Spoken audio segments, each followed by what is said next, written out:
got some breaking news here about She-Hulk. So the star, Tatiana Maslany, I never know how to say her name, so my apologies, recently said, Maslany, excuse me, and says attorney at law, the star of this She-Hulk stuff, has some bad news about season 2. It's certainly not going to happen. In an interview with Codenames Live, she said, "I don't think so. I think we blew our budget," and Disney was like, "No thanks." So it does not look like there was going to be a season 2, which can't you blame them? It was a disaster for them. And by that, I mean, look, Disney Plus, basically everything that's going on there has been an L for them. Okay. It's just, it didn't work out economically for them.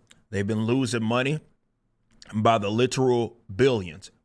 And they've been spending a lot of money, as it says right here, which is kind of crazy, that it's a 9-episode series and it costs $200 million. And some people maybe had some issues with the CGI and like, where's the $200 million going? That's the golden question. That's been the golden question for everything that Marvel has done as of recently. And let's say Hollywood, maybe in general, in terms of the budgets it is that they have, just how much they are spending on this stuff has been insane.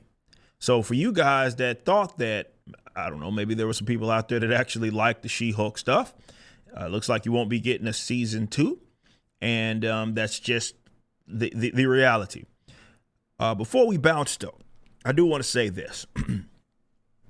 There is a shift happening in Hollywood. People that watch me, I've talked about this before. They have to rein in the budgets. But on the other hand, even though I say that, it's like, can they? It's very structured, very industry standard approach. That's how a lot of these massive industries, and especially when the top and the head honchos are these mega corporations, they have their way of doing things, and it can be slow to pivot away from that.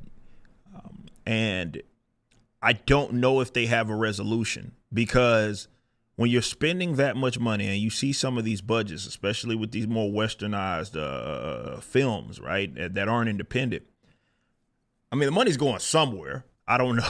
Maybe it's not going necessarily to the production, but the $200 million is going somewhere. It's being allocated in a way that you can't possibly see it, because then on the other hand, you'll see something else and it'll be just as comparable, right? And then it'll be like a quarter of the cost. And you're like, well, how in the hell are they, where's the money going? I don't know who's taking the money off the top. I don't know where it all is going. I don't know.